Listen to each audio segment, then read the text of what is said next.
Abraham ஒரு ஜெப வீரன்.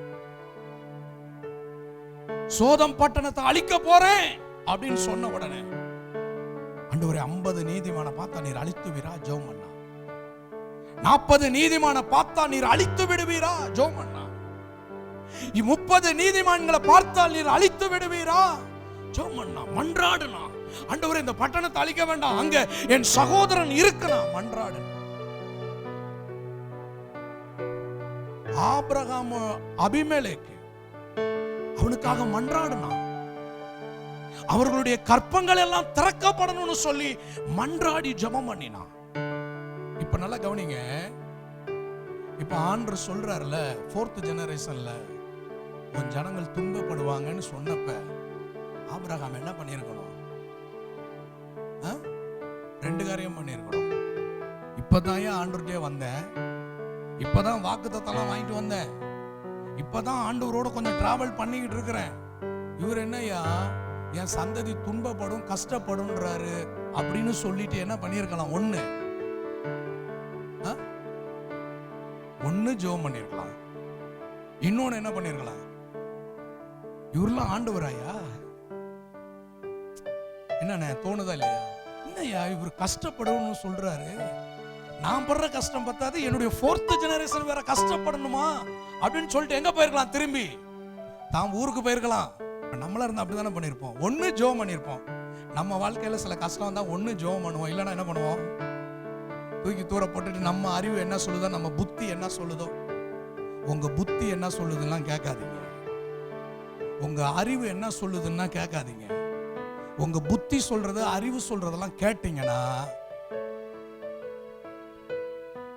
நாசமா போயிருவீங்க, ஒண்ணும் இல்லாம போயிருவீங்க. ஆண்டவருடைய வார்த்தை சொல்லுது, சுய புத்தியின் மேல் சாயாமல். சுய புத்தி சொல்றதெல்லாம் விட்டுடுங்க. மனுஷனுக்கு செம்மையாய் தோன்றுகிற வழிகள் மரணத்துக்கு ஏதுவானது. ஒண்ணு கவனிங்க, தேவ பிள்ளைங்க நம்ம எப்போதுமே ஆண்டவர் சில காரியத்தை நமக்கு குறிச்சு வச்சிருக்கிறாரா, சில பாதையில நம்மளை நடத்தணும்னு பிளான் பண்ணியிருக்காரா, நம்ம ஒப்பு கொடுத்துட்டு அமைதியா கர்த்தருடைய நடத்துதலுக்காக, கர்த்தருடைய சித்தத்துக்காக விட்டு கொடுத்துடணும். கஷ்டமா இருக்குல்ல?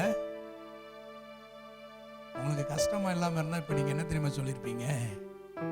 ஆமென் சொல்லிருப்பீங்க. சில காரியத்தை ஆண்டவர்கிட்ட விட்டுறணும். ஆமென் சொல்லுங்க. ஆபிரகாம் விட்டுட்டான். மன்றாடல, மறுப்பு தெரிவிக்கல, போராடல. ஆண்டவருடைய பார்வைக்கு, ஆண்டவருடைய சித்தத்துக்கு, ஆண்டவருடைய நடத்துதலுக்கு அவன் தன்னை விட்டு கொடுத்தான். ஆமென் சொல்லுங்க. அல்லேலூயா. ஒருவேளை விட்டு கொடுக்கும் போது கஷ்டமா இருக்கும்.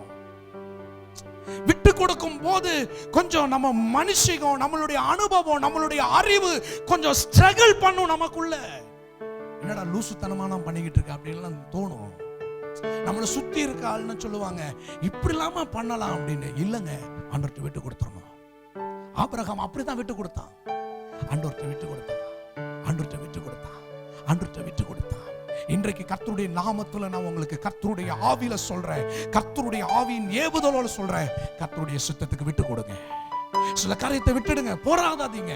கர்த்தாவே உம்முடைய பார்வைக்கு நலமானதை செய்தரணும்னு நீங்க விட்டுட்டீங்கன்னு வச்சுக்கங்க, அதுல கர்த்தருடைய மகிமையை, அதுல கர்த்தருடைய கரத்தை, அதுல நீங்கள் கர்த்தருடைய ஓ glory to God, உங்கள் கண்கள் காண முடியாத மகிமையை நீங்க பாப்பீங்க, நீங்க பாப்பீங்க, நீங்க பாப்பீங்க, நீங்க பாப்பீங்க.